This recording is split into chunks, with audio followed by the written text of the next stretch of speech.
तो यहां इंद्र ना जाने क्या क्या कहने लगा भगवान को। कृष्णम मर्त्यम उपाश्रित्य, उस मृत्यु लोक के बाल के बात मानकर इन्होंने हमारा यज्ञ बंद किया। बालिशम, चाइल्डिश है, बाल बुद्धि है। स्तब्ध्यम, अज्ञम, अल्पज्ञ है। पंडित मानिनम, अपने आप को विद्वान मानने वाला है। ना जाने क्या क्या कहने लगा। अभी सबक सिखाता हूं, इंद्र ने कहा। गणम सांवर्तकम नाम मेघानाम चांतकारिणाम, सांवर्तक नाम के मेघों को बुलाया। 14 प्रकार के मेघ गड़गड़ाते हुए आए। महाराज आज्ञा, तो कहा जाओ और बरसो जाकर के वृंदावन में। 14 मेघ आए गड़गड़ाहट के साथ वृंदावन में, और बरखा शुरू हुई। पूरे दिन भर बरसात हुई। भयंकर बारिश को देखकर ग्वाल घबराए, गोपी घबराई।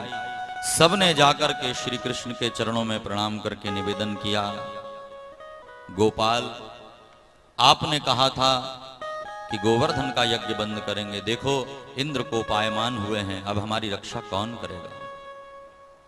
भगवान ने कहा, चिंता मत करो, जिसकी तुमने पूजा की है वो हम सबकी रक्षा करेंगे। और भगवान सबको लेकर के आए गिरिराज, और वहां पर सबके देखते देखते भगवान ने अपने एक हाथ से गिरिराज गोवर्धन को धारण किया। कहा कि घबराओ नहीं, सब नीचे आ जाओ। भगवान ने कहा, मैया बाबा देखो एक मजा और दिखाता हूं, और उछाल करके अपनी छोटे हाथ की छोटी वाली उंगली कनिष्ठिका पर बाएं हाथ की धारण किया। भगवान ने कहा, मैया बाबा एक आनंद और देखिए, और कमर में से बांसुरी निकालकर गोवर्धन से कहा, ए गोवर्धन, तुझे मेरी बंशी की सौगंध यदि तू अपने आप ऊपर नहीं गया तो। और अपने ओठों पे बांसुरी रख के भगवान ने वेणु का नाद किया। वेणु का नाद सुनकर के गोवर्धन त्यतिष्ठत् दशांगुलम्मा, भगवान की उंगली से 10 अंगुल ऊपर उड़ गया। अब भगवान दोनों हाथों से वेणु बजा रहे हैं। गोवर्धन अपने आप खड़ा है, और नीचे ग्वाल, गोपियां, गाय, बछड़े, और ऊपर से बारिश बरस रही है। क्या आनंद! दर्शन करिए झांकी का कि भगवान 2 हाथ से वेणुनाद कर रहे हैं, ऊपर गोवर्धन। देखो आकाश में इतना सारा पानी भी तो बिना आधार के ठहरा हुआ होता है ना, कौन धारण करता है उसको? कहां उसने टेका लेके रखा है? ये सूर्य, ये चंद्र, ये ग्रह, ये पृथ्वी, सभी तो लटक रहे हैं, कौन इनका आधार है? जो इन सब का आधार है उसी का नाम जगदाधार जगदीश है। भगवान ही सबके आधार है। 7 दिन तक भयंकर बरखा हुई। 7 दिन के बाद जब मेघों के पास पानी समाप्त हुआ, तो मेघों ने जाकर के इंद्र से कहा, महाराज अब हमारे पास पानी समाप्त हो गया है, क्या करें?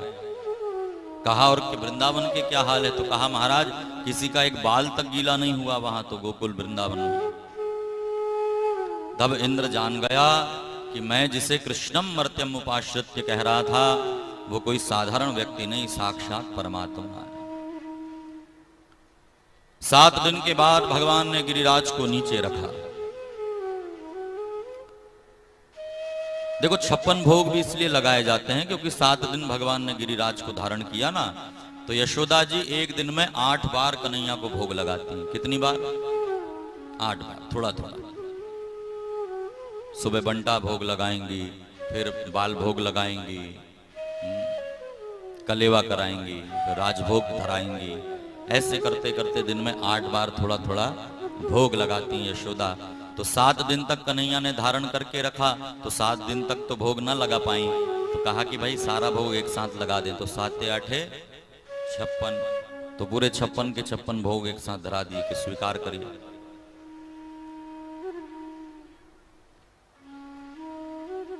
इंद्र एकांत में भगवान की शरण में आता है और वहां आकर स्तुति करता है। विशुद्ध सत्वं तव धाम शांतम तपोमयं ध्वस्त रजस्तमस्कं मायामयोऽयं गुणसंप्रवाहो न विद्यते ते गृह्णानुबन्धः।